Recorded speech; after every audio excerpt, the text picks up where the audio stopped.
Welcome to the Knights of Lorcana, an online league where competitors get a match once a week to be able to determine that they are the best of the best and to try to qualify for the Final Stand tournament. That's right, being in the top 28 is going to get you an automatic pass to getting into this final tournament to prove that you have what it takes, to prove that you are the best in this league. And let me tell you guys, there's a lot of competition here.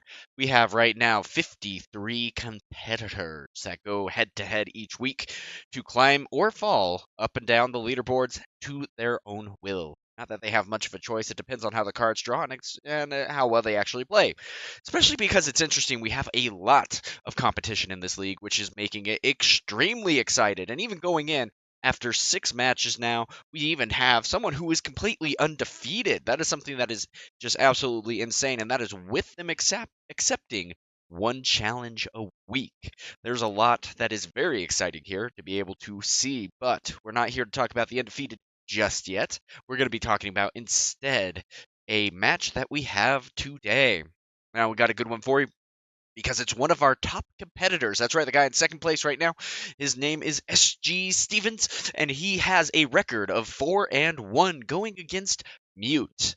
Now, Mute and both SgStevens have been here since the beginning, and they have both had their fair share of wins and losses, though SgStevens is one of the best right now on Pixelboard as well, being placed in 8th place on that leaderboard. That's a lot of games that he ended up playing, but hey, when you love this game and when you also have the drive and almost obsession to climb up that leaderboard, that's exactly what ends up happening. But, he's assured the community, hey, now that I am in the top, I'm taking a little bit of a step back. I'll still play the games, but, I'm here to also enjoy the game that much more. And, he does an absolutely great job in doing so. And even so, he was able to get 6th place at his store champs, going against 34 other competitors and being able to make the top cut and then get that 6th place finish to earn his Scar card. Now, at the same time, Mute has been able to hit the ground swinging, getting some very strong wins under their belt, but at the same time, a struggle a little bit. Why is that? Well, there's a lot of competition here, and especially depending on the decks that you are playing as well, because you don't know exactly what card or decks that your opponent may be playing, especially since from week to week you have the ability to completely, and even game to game, you have the ability to switch decks. And I mean, we've seen people like Hole in the Earth, for example, opting into playing a different deck every single week, which is really interesting to be able to see. But Mute instead has had a little bit of a difficult struggle here climbing up the leaderboard, but is still mid-pack on there and, had some really strong showings with some great games. At the same time, though, they are still 2-3 and hoping to clear that deficit a little bit and make it break even at 3-3. Will that be possible? Going against the number 2 on the leaderboard. I mean, at 3 weeks in, there's a pretty well-established leaderboard. But, I'm not going to bore you guys anymore with some statistics or how I believe this match is going to go. Instead, let's go ahead and dive in. All right, so they have cut the decks, and it looks like SgStevens has the ability to go first. At the same time, though, that is kind of a little bit of an advantage just because, Mute will be able to understand exactly what his opponent is going to be playing, and that is a tell right there of exactly what his opponent is playing. But that's also sometimes, depending on the deck that you're playing as well, that can be a little sink to your heart when you see that popsicle coming out. Right now, this game is going right for Sergeant Stevens, or SgStevens. Keep calling him Sergeant, but SgStevens, especially being able to get that going. And it looks like we do have an Amethyst deck that is going to make the matchup. Now, these decks do go head to head on a very regular basis, being the top 2 decks of this meta. So Automato is going to be going down as a Sail the Azurite Sea, just the absolute dream start that you would like. At the same time, you do sometimes, if you're not going to get Sail the Azurite Sea, you're really hoping for a Tipo at that point. But hey, Sail the Azurite Sea is just such a better card. You're able to draw a card off of it and then still be able to ink something in the ready position, unlike Tipo where it's exerted, which can be a very big difference. Now, at the same time, with the Amethyst deck, there's a good chance that, you might be able to get some good ink going your way. A Rose is going to be inked, the Broom is going to be quested, and we are going to see a double drop. Now, the thing about this, too, and Mute's doing a great job with this, is that you don't quite have a whole lot of fear when it comes to your opponent being able to take out your board. Yes, you're a little bit fearful about the Sisus, you're a little bit fearful maybe about a Brawl, But come turn 3, I mean, they have, Ruby Sapphire has a very specific line that they want to follow that's a more ideal line, and we just saw SgStevens do exactly the line that you want to see. You go turn 1 Popsicle, turn 2 Sail the Azurite Sea, get some more going for you, play the Hiram turn 3, and draw the 2 cards. Next, you're also probably wanting to see some more ramp. There's a good chance that we are going to be able to see a how far I'll go, which would be a really good thing, and Hiram could very well sing that, or another item to draw more cards. Still, you want the ramp to continue, but at the same time, we're seeing Mute do a good job trying to get some good board presence going. 7 cards in hand, 4 cards in hand that look like an upside down 7 from here. But with that, though, he's doing an absolute good job. Now, there's another Popsicle Soup. Right there, SG is going to be drawing 3 cards, and that is one of the scariest things when you face this deck, because if your opponent is drawing cards, they're drawing answers. And this deck, once you start getting to 6, 7, 8 ink in your board, it starts becoming a GG very fast. But the Amethyst and Steel side of things are pretty solid as well. But another Sail the Azurite Sea is just an absolute optimal move right there, inking a Tipo. And so right now, Amethyst is going to be really hoping that they're just going to be able to start questing as fast and as intense as they can, but at the same time, taking out a Broom, losing a card draw, something that you do have to be a little bit fearful of, but something that you don't quite expect necessarily, especially because you're hoping that they're going to continue to ramp as crazy as possible. But Sisu is a great play at this point in the game. Your opponent is at 6, going to be going on 7. So if he wants to go ahead and shift in, a option for a Sisu here, that could be a very good turn. But you also got to be very mindful as well about a Be Prepared. And so, I mean, we're seeing already a very, very fast gameplay going on right here. And I'm curious to see what Mute is going to be able to do to respond to this. A Pete is going to be for Ink. I really hope the card that he plays in is better than that. But hey, that's actually a pretty good move right there. Going to be bouncing back the Lawrence instead and going to finish off the Hiram. And so at the same time, that is a good thing to be able to stop some of the card draw, but there are no items on board. That's something to very well keep in mind here. And going to be taking out another thing with the Fire the Cannons. And I mean, Fire the Cannons is a good card. Better than Baboom, in my opinion, just because that you are able to just pay it for a 1 cost, whereas, yeah, Baboom is, or Kaboom is able to be inked, but it costs 2 to do the same exact amount of damage. And it's like, are you really going to be suffering that much with your uninkables? And it's possible with just how much everything is uninkable. But right there, we see a Grammatala coming out. SG is going to be able to look at 2 cards, put 1 on the bottom and 1 in hand. Doesn't have to reveal it either, because anything can go there. And so right now, SG just has so many options. An Ice Block coming out as well. That's something you got to be a little weary about too, because I mean, hey, a Brawl can now go ahead and take out the Fox. Not only that, 1 more Ice Block and a Sisu would even be able to take out the Fox as well. And I mean, 2 Ice Blocks, anything can be Sisu'd at that point. It's going to be just a very simple thing, but we're going to see a passing going there anyway. So this is going to be a very interesting turn of events. I'm curious as to what our opponent is going to be able to do.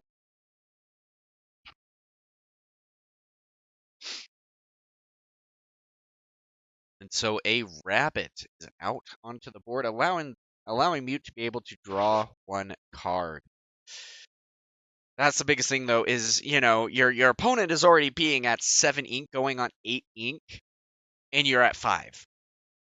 That's one of the hardest things about this, and it's like, especially being an Amethyst Steel player, the hardest part, though, is you just don't know what you're exactly going against. And so to properly prepare for this deck, I mean, most of the time it's like you're almost just trying to get to, above 10 lore at minimum as fast as possible. Hoping for Pete's and things of that nature as well. I mean, but he had a good 1 cost, a lot of 1 cost that could very well drop. But I mean, hey, if Sisu does end up coming out on this, everything is going to be wiped from the board, except for the Fox.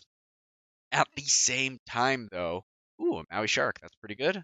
At the same time, though, that's going to be pretty good as well, Um, just because, I mean, you don't want a board wipe because your opponent's just going to draw 2 cards. And especially with me already having 3 cards in hand, that's a pretty dangerous amount of cards going up to 5 and then on the draw 6. That's a lot of options for your opponent to have, especially when SG is finally starting to establish his board. Now he's still going to be opting to give his opponent 1 card, taking care of the Diablo, stopping the Diablo from questing any further. So, that's pretty good. At the same time, is Fox going to trade into it? Or at the same time, do you go ahead and send Rabbit into Grammatala first to be able to draw another card for free? Still, though, one of the biggest things that I love about Rabbit is that it can sing so many cards in an Amethyst Steel deck. You can see it sing, Friends on the Other Side. Oh, Friends on the Other Side. You can see it sing Zeus.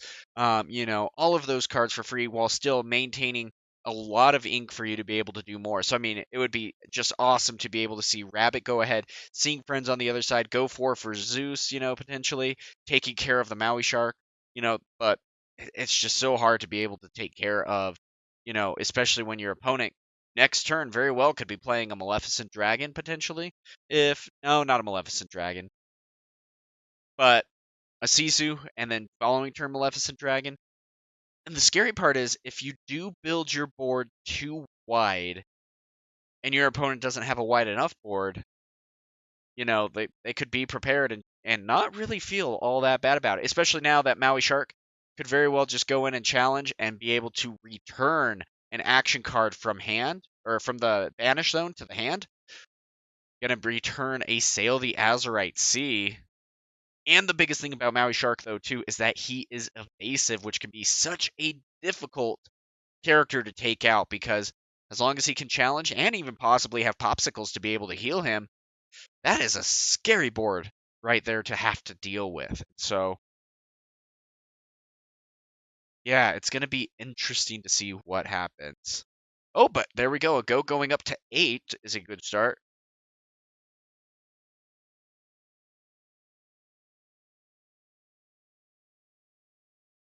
And then a Lawrence is going to be questing for 2. And yeah, it's like, come on, I just got to. I mean, you got to almost feel for Mute here. And I mean, this is just such a very difficult situation. I mean, on the plus side, though, the Maui going into the Lawrence is just going to be a game over right then and there, which is going to be nice. That's not going to be necessarily a challenge you might want to have.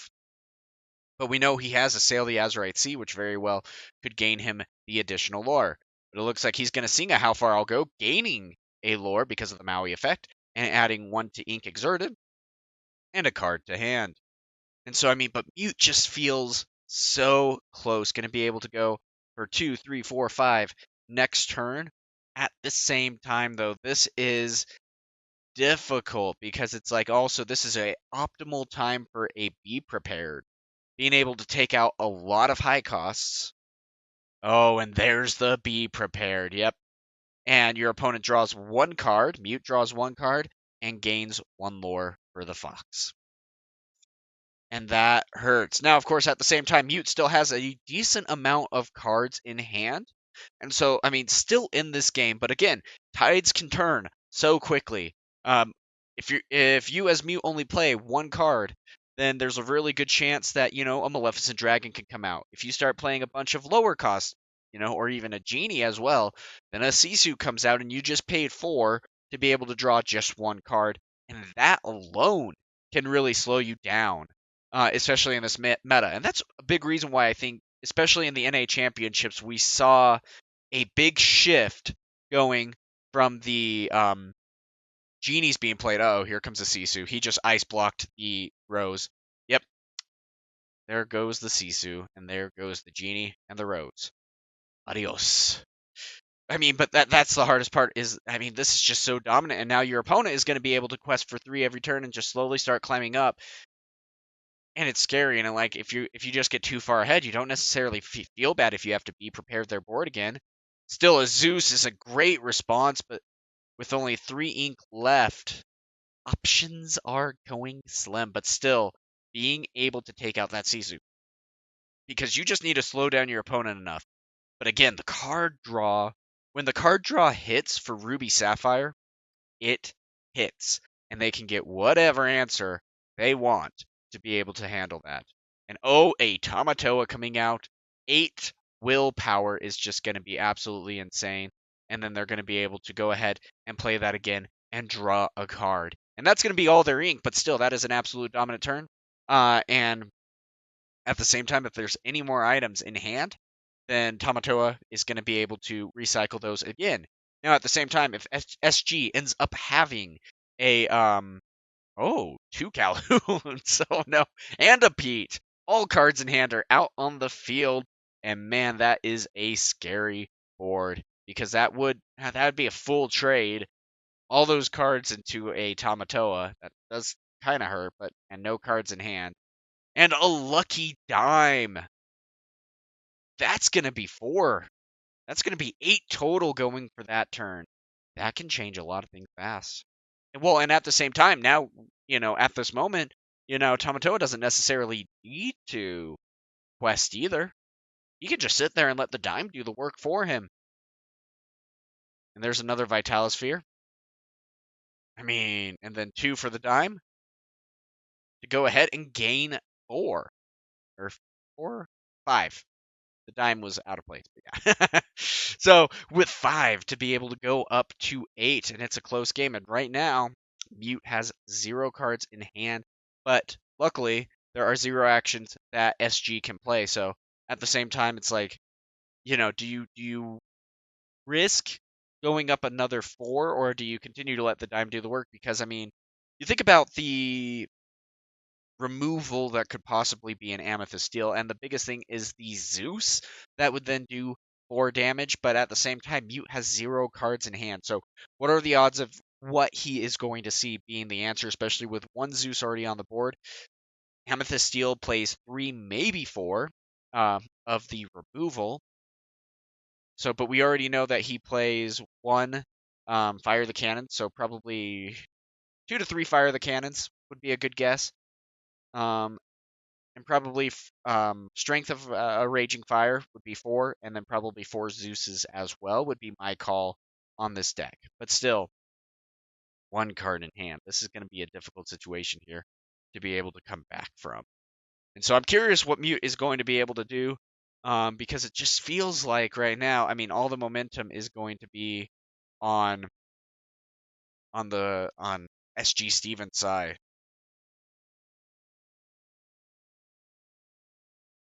Okay, there we go. Nice. So with that, we have a lot that is going on here. A lot of momentum shift. We can continue to put out more items if he possibly has them. But 15 is where you start to kind of get hopeful, but at the same time, the 1 card in hand is going to be a very difficult situation for Mute to be able to come back from. And so we're just crossing our fingers that Mute can get some really good answers. A Brawl, though, is going to be inked. And another Tamatoa to get a Popsicle again, to play a Popsicle to draw a card, and you're still going to have 2 leftover ink.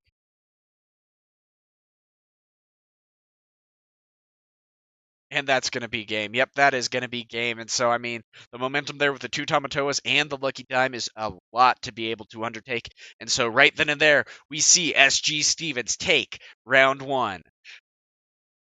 All right. So with that being said, game 2 is going to be a big one for Mute. Hopefully going to be able to take game 2 to get this into a game 3 deciding factor. At the same time, he's going to be wanting to hit the ground running pretty much as fast as he possibly could with this. It's going to be a very difficult situation, especially being down 1 game against Ruby Sapphire. That's not anything that you necessarily want to hit. And so, fortunately, there was not a ton of lore gain for Mute's deck in the beginning, and that made it incredibly difficult to try to get into the game, especially when SgStevens literally had pretty much one of the best starts that you could hope for with Ruby Amethyst. He followed the exact line that you wanted, got the lore that he needed, the card draw that he needed to be able to take and win the game. And so that's a very difficult situation for Mute to be able to find himself. So we're hoping here that he's going to be able to go in, take this back, hit the ground running on taking down SgStevens. He is right now the underdog. Mute is going against SgStevens, just especially with the record alone that he has. The champion playmat also might be a little bit intimidating, especially with, again, his leaderboard. But at the same time, Mute still is in this game. There is a lot going on for him, and there is still a great chance for him to be able to come back and take this game. Because, I mean, we still have the game to be played. So hopefully Mute will be able to get this taken and under control. I mean, he has the card draw start. You do have to be a little bit careful, especially going against Ruby Sapphire, on when you want to activate your card draw, because if you don't, there is unfortunately a couple of times where your card draw can be missed because Ruby Sapphire is going to be taking it out. But still, even right now from Mute, this is already going and starting a bit better for him. He's got the card draw that he is going. He is going to be opting to go with a Quest of the Chernobog Follower and going to be passing. He could pop for a card, but instead he's going to be keeping it in his hand. 4 cards in hand. A Maleficent Dragon being inked. That is something that you do like to see. No Hiram on turn 4, so that's a little bit interesting, but instead going to be taking out the Chernobog with the Sisu coming in, minusing 1 attack from the Ice Block ability. And it's like, that's pretty nice. And at the same time, it's like you're hoping that the Smee is going to be able to do some stuff, but it's at the same time, once he quests, it's very likely that both characters could just run into Smee, stopping him from gaining even more, sticking him at 5, and that feels a little rough. Just due to the fact that, this is almost the same boat that we found ourselves in. At the same time, though, we do not have the Hiram that is out on the board, which is good for Mute. But still, you got to be wondering what Mute is thinking at this point, what options he might have. He has 4 cards, going to be 5 cards on the draw in hand. There's the Hiram.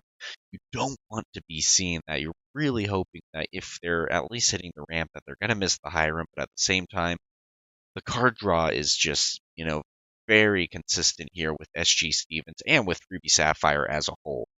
And so Mute is having a difficult time here trying to figure out what exactly to do in this situation. At least I would if I was in Mute's situation.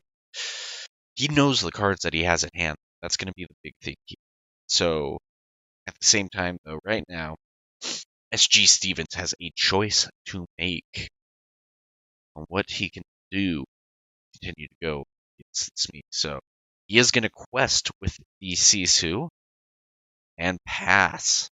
So kind of an interesting choice there, but I mean, it's good because there's a bunch of different lines that you're going to be able to do.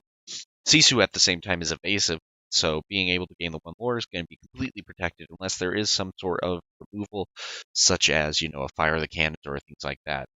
At the same time, Ice Block is out on the field, and that's when you're being worried about a big Sisu that could potentially be coming out. -1 on the Smee with the Ice Block, and then getting a big Sisu out. That is something you are worried about. You can also do a Zeus, which would be really interesting, but a Zeus wouldn't take out time. It would get him close, but it wouldn't necessarily take him out.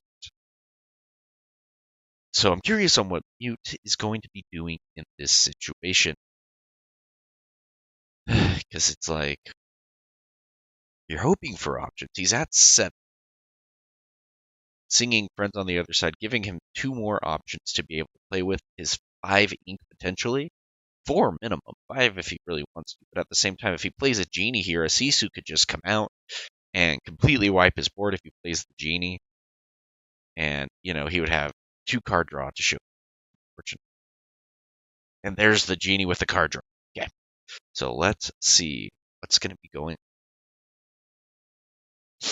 Okay, so I mean, there's going to be a little bit of card draw, especially if a big Sisu comes out. I am worried about that, though. And it just feels like at that point, yes, you would be able to draw the 2 cards. You're going to be at 7 at the following turn with 5 ink, but at the same time, 6 ink, shift big Sisu. It just feels like, that's exactly what's going to be potentially happening. He's going to still pop, draw 2. But it's like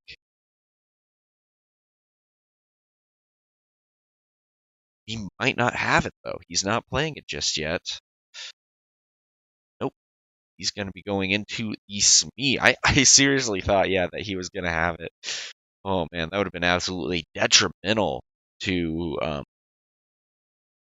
to Mute's board right there, and that would be something that you just would not want to have to encounter. But rightfully so. I mean, luckily for Mute's sake, that's going to give him a lot of momentum shift. 5 cards in hand, going to be able to quest to get a little bit further in the game, but still a vision of the future, being able to look at the top 5 cards of your deck and put anything that you want into your hand is a scary thing. And going in and brawling the genie, that's where I really feel like Genie is not as good as people necessarily feel. Because if the Genie gets taken out before he is even able to quest for 2, it feels bad and it just severely slows you down because it was literally 4 ink to gain 1 card. And that just as a whole slows down your deck, your momentum, your board state, everything just so drastically, and something that you just have to keep in mind as you continue to play. So looks like we are going to be attacking into a Hiram here. There's a goat or not a goat, a crab coming out. Noah Fox instead going in to finish off the Hiram, though Hiram still was able to draw 4 cards. I mean, that's a good feeling right there. The Hiram was able to do his job.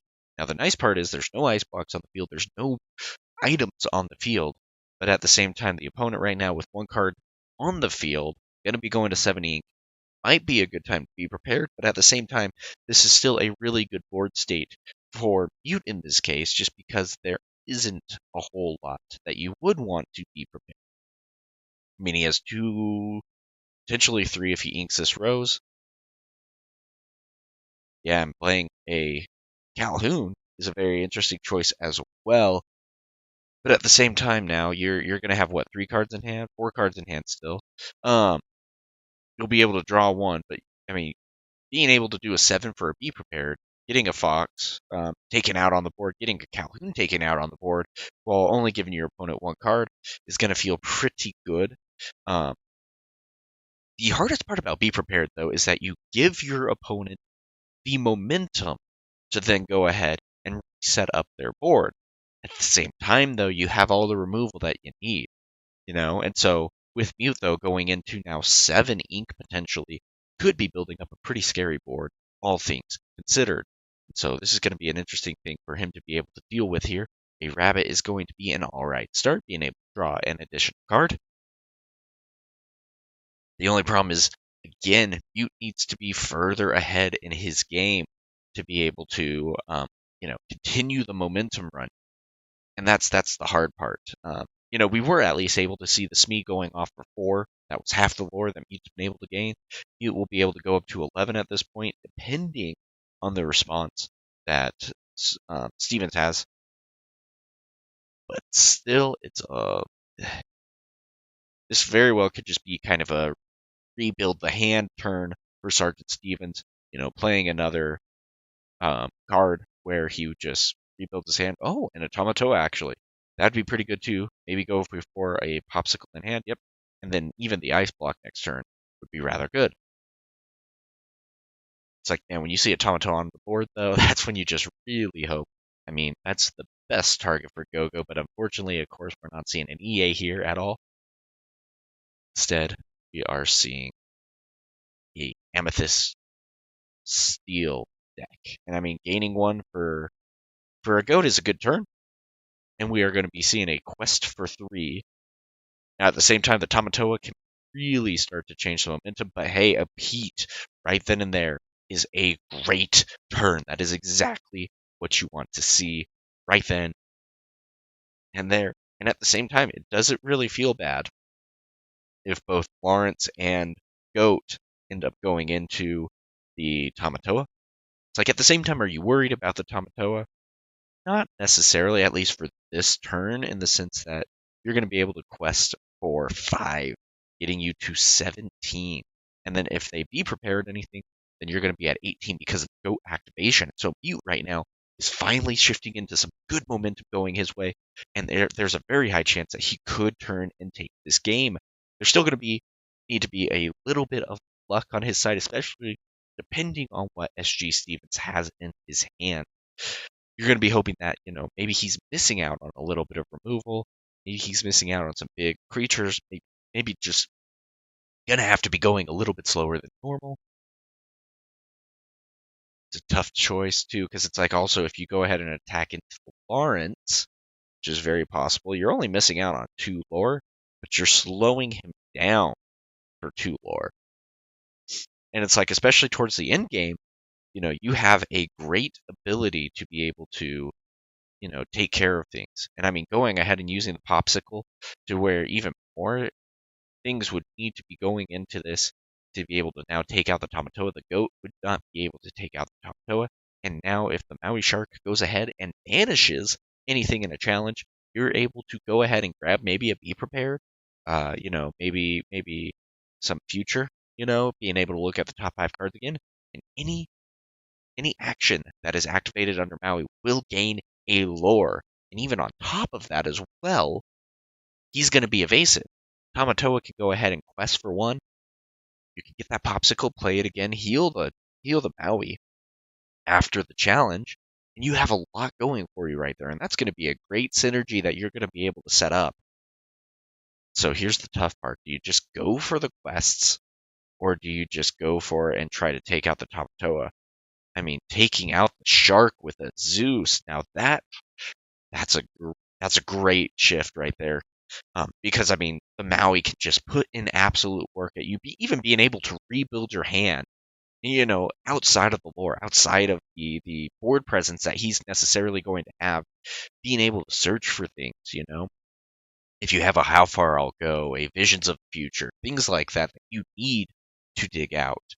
It's a great way to do that shift and to continue to get a little bit into the game again. So, and I love how thoughtful Mute is playing this game. He is taking his time. There's no timer here. It's different than store champs or things like that. You are literally playing your game at your speed within reason. If you're taking 20 minutes for a turn, there might be a little discrepancy there. But I love how Mute is taking his time, figuring out the lines, playing a Pete again, being able to bounce it back and play it again, while also building a board state, is going to be severely slowing down SgStevens. And that's exactly what you need to do. You're a little worried about, potentially playing a Maleficent Dragon. He now has the ink to be able to play a Maleficent Dragon, but playing the Ice Block, he's not going to. Is a Sisu then coming out? That would be my guess.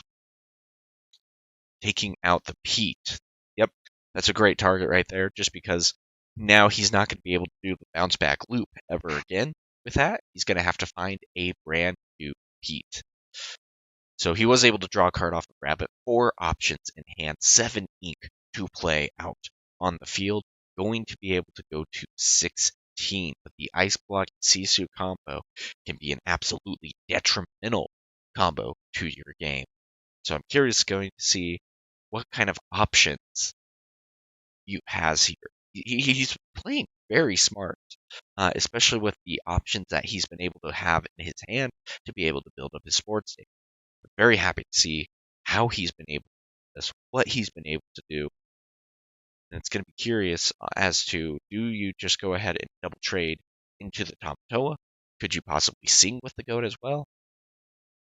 And it's like, there's another Zeus taking out the Sisu. And again, this is slowing things down at a major rate. And then going in for a rabbit, getting more card draw. This is exactly the kind of control that you're wanting to have with your Amethyst side of things. And it's like, yes, Tamatoa is going to be able to quest for 2.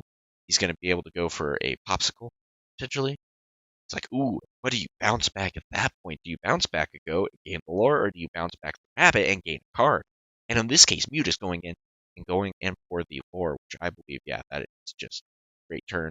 Both going into Tamatoa to just really hit down the synergy, especially because right now, in particular, SgStevens hasn't necessarily had any card draw outside of his 1 card turn. At the same time, he hasn't really had to play more than 1 card per turn, minus the items that he's necessarily recycled. So with 9 now, he has multiple cards in hand, probably 3 or 4 would be my guess. It's a little hard to tell. Um, but he has a good amount of options here going his way. Here, 6. So a Pirate's Life, knocking down 2, gaining 2. And even so, with a Maui Shark out on the field, Maui can even sing that if possibly. Um, and you're able to gain 3 and your opponent loses 2. And I mean that feels so good when you're able to get that off. But the deficit is closing in a little bit. Is he going to be able to play a Hiram or a Grandma Tall? You know, having that 4 ink is always a little bit scary, but instead he's going to pass being at 10 ink and 3 cards. The Rabbit is going to be a pretty good option here. A Genie coming out is going to be good. Again, though, this is going to be opening up the app for another Sisu. As a Ruby Sapphire player, you're going to be having 4 Sisus, 4 Maleficent Dragons. And there's again another Sisu. He's going to have 2 more ink to actually play with, and the opponent is going to be able to draw some cards, which is good. But at the same time, it's like that just hurts. You build up your board state, and it gets knocked right back down. Luckily, you were able to draw a card off of Rabbit. You got a card off of Genie, but still, it's not a whole lot of options. But still getting back up to 15, 16. That means next turn he could very well get up to 20, or potentially. And so this is looking good. Visions of the Future, though, that's a great dig. You could very well start to take care of another board state. He can ink something and go for a Maleficent Dragon to take out the White Rose and potentially, or the Goat, to stop it from even being able to quest or be bound back. That could really slow down, Mute's momentum to be able to get to that 20. So we are going to seeing a Be Prepared. Interesting. That is a great line right there. And then being able to still rebuild your board with a Tamatoa, adding a Popsicle back to hand, singing a Be Prepared. So he opted to not have the ink go his way and instead rebuild his board. I mean, at the same time, SgStevens, like we've said, he hasn't necessarily had the ability to hit his card draw. So that's going to be something that is prevalent on his mind. Still, at the same time, a Calhoun's going to be coming out. He has 3 cards in hand, or at least he did till Calhoun played, and he's going to pass.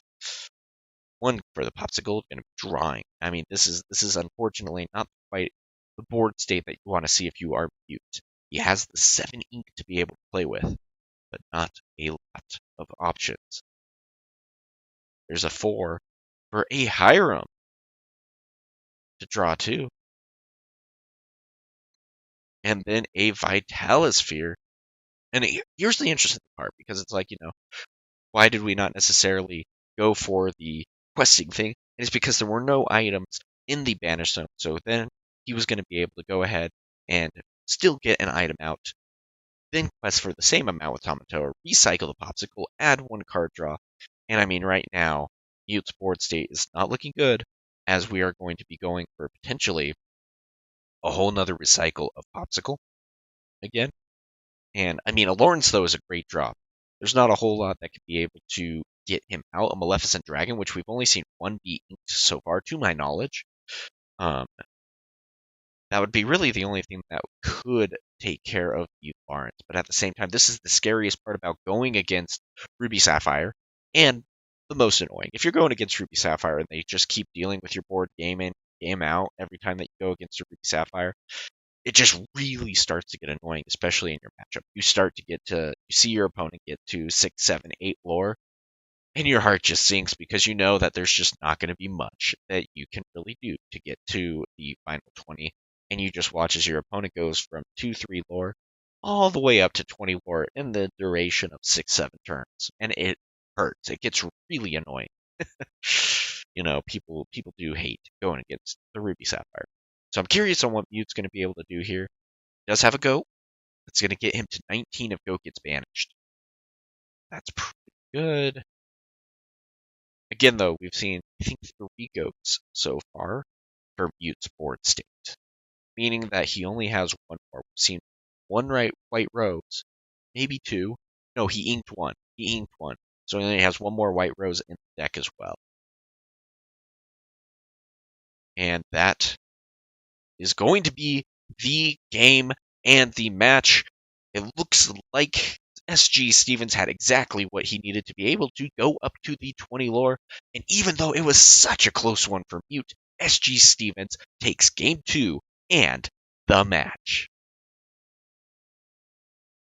Well, that was a very, very tight-knit game. Unfortunately, with game 1, Mute just wasn't able to get the momentum that he needed, the lore gain that he needed to be able to get up to that high lore count to be able to stand a chance. Game 2, he played absolutely incredibly, being able to handle the board control state of the game while also being able to quest for a lot. The Smee early game on game 2 was able to get him 4 of that lore, while also being able to get the Tupo taken out, which can help, cutting out 1 lore per turn can be a very big difference maker. And I mean, the board state was just an absolutely great job by being able to get up to that 18. Pirate's Life came in absolute clutch because if Pirate's Life was not played, Mute would have had game 2. At the same time, though, unfortunately, the Genies felt pretty good within reason, but at the same time, it just felt like they kind of missed the mark. Both Genies that were played out onto the board in Game 2, unfortunately, were immediately taken out, meaning that, again, your opponent paid 4 to be able to draw 1. That feels pretty good. That just really slows you down. At the same time, if Genie can just go off once and quest, that can be an absolute game changer. And so, I mean, just a great, great game from both players. SgStevens showing exactly why he is one of the top players in this competition on this leaderboard, being currently in second place, only under King Louis, who is still undefeated, hasn't lost even a single game. These are best of threes, hasn't lost a single game. I'm curious about that kind of matchup and what we would be able to see with that. Mute, though, is still an incredibly skilled player, and this game right here displays exactly how much skill Mute does have. The decision making that he was able to do was absolutely paramount, and how well he was even to get into this game. Sometimes it does end up too that the deck doesn't go in your favor. You end up just drawing, you see a Calhoun when you're like, well, I really need, if anything, something for card draw, or at least something to at least do something against this board state, because a Calhoun, unfortunately, isn't going to necessarily do a much unless you have, a goat or something along those lines. But still, again, very, very well played by Mute. Great game by SgStevens. If you guys do want to be a part of this league, everything is down below. Join the Discord, get the League Night roll and self-assigned roles. Go ahead and sign up. We get 1 match a week and a best of 3 match, and then you are also welcomed into a challenge. At the same time, once that challenge is taken place, you can relax a little bit. It's a way for us to be able to be competitive in a fun fashion without having the time commitment. At the same time, you are going to be working to try to be someone in the top 28 to be able to make the cut into the final stand tournament. Now that's exciting. At the same time, it's going to be an interesting bout to be able to see how that's going. If you do want to be a part of that, there is still time for you to be able to join and qualify. And so with that being said, guys, we have March 9th is going to be when that final tournament is going to be, and that's going to be for the top 28. The final 4 spots are going to be in the last chance qualifier, where the people who didn't quite make the cut will be able to compete for the final 4 spots. It's going to be an absolutely thrilling day. That's going to be on March 2nd, and something to absolutely look forward to. With that being said, guys, I hope you have a good one, and hopefully you draw well in any of your games that you might be having. So long.